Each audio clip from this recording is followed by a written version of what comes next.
À Sacha Houlier, notre député qui est... Je le vois plus, je sais pas où il est. Ah, pardon, je ne le voyais plus, Sacha, excuse-moi. À Sacha Houlier, notre député de la circonscription, qui nous accompagne depuis le premier jour de la création de DECAP, je peux le dire en toute honnêteté. Merci également à deux maires qui se sont joints à nous. Gérard Herbert, tout d'abord, le maire de Chauvigny, et Michel Bunier, également maire de Noyer-Montpertuis, car il partage le chaude. Et vous nous dites là, et tout le monde peut en témoigner, c'est exactement ce que j'expliquais avant qu'on arriviez, que vous allez repasser cette patate chaude à l'État en lui disant débrouillez-vous. Et, laissez-moi finir, pardonnez-moi. Et que, à ce moment-là, après avoir joué le pompier pyromane, vous allez dire à l'État, bon, écoutez, le contournement, c'est pas de ma compétence à moi, à Grand Poitiers, parce que c'est quand même la réalité. C'est une route nationale, vous l'avez rappelé. Mais par contre, vous, État, dans le cadre du contrat de plan État-région, s'il vous plaît, donnez-moi des subsides pour mon boulevard urbain. Et voilà. Et là, ça change tout. Alors, qui sont les pompiers pyromanes?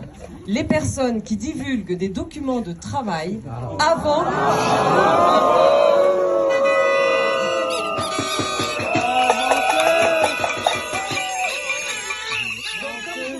Je pense que les habitants ne sont pas tout à fait prêts à entrer dans le dialogue, puisque dès que je dis une phrase... Je repose la question, qui sont les pompiers pyromanes? Les personnes qui divulguent des dossiers qui sont des documents de travail sans accompagnement, parce qu'on ne balance pas un schéma comme ça dans la nature sans accompagnement. Donc je vous... Mais il n'a jamais été question de cacher quoi que ce soit aux habitants.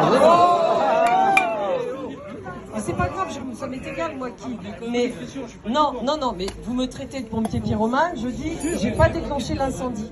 Moi je réponds à une commande, on travaille. Donc si vous le permettez, nous allons reprendre le processus là où nous l'avons laissé. Nous allons rencontrer les élus. Un rendez-vous est pris ensuite avec les associations et le processus va continuer et la population sera concertée en fonction de la décision de l'État. Je ne laisserai pas faire. Un dernier mot avant de libérer Madame Jardin et son équipe. Un dernier mot peut-être juste. On a bien entendu, je pense, le sujet. Mais sur le contournement, êtes-vous certain d'avoir la compétence et le mandat pour étudier le contournement dans l'étude cofinancée par le département, Grand Poitiers et l'État? Sur le contournement, je dis bien. Ça, c'est une première question. On aura l'occasion de se revoir pour apporter une réponse, j'en suis persuadé. Il y a une deuxième question aussi. Vos propositions, elles nous paraissent hors sol. Vraiment hors sol, parce qu'elles font fi de la réalité des populations ici présentes, elles font fi des réalités de terrain. Donc, on ne va pas rentrer dans le dossier technique. Là, ce soir, ce n'est pas l'objet, mais je me tiens à votre disposition et de vos VP également pour vous expliquer. Et je fais mieux, comme je l'ai fait avec tous les correspondants de presse ici présents, comme je l'ai fait avec de nombreux adhérents ici, nous vous invitons, nous, Association DECAP, sur notre budget, à faire l'acquisition de bottes, afin que vous nous donniez la possibilité de vous faire visiter le tracé Nord-Touche, dont vous ignorez les réalités de terrain. Donnez-nous vos pointures, et nous vous prêterons les bottes, et nous ferons le parcours ensemble. La presse l'a fait. Alors là, ne tournez pas le travail des élus en dérision. Mais ça l'est. Respectez les habitants. C'est irrespectueux pour les personnes qui ont travaillé sur ce dossier. Donc je ne répondrai pas à toutes les questions techniques ce soir, puisque c'est l'objet de notre rendez-vous. Voilà.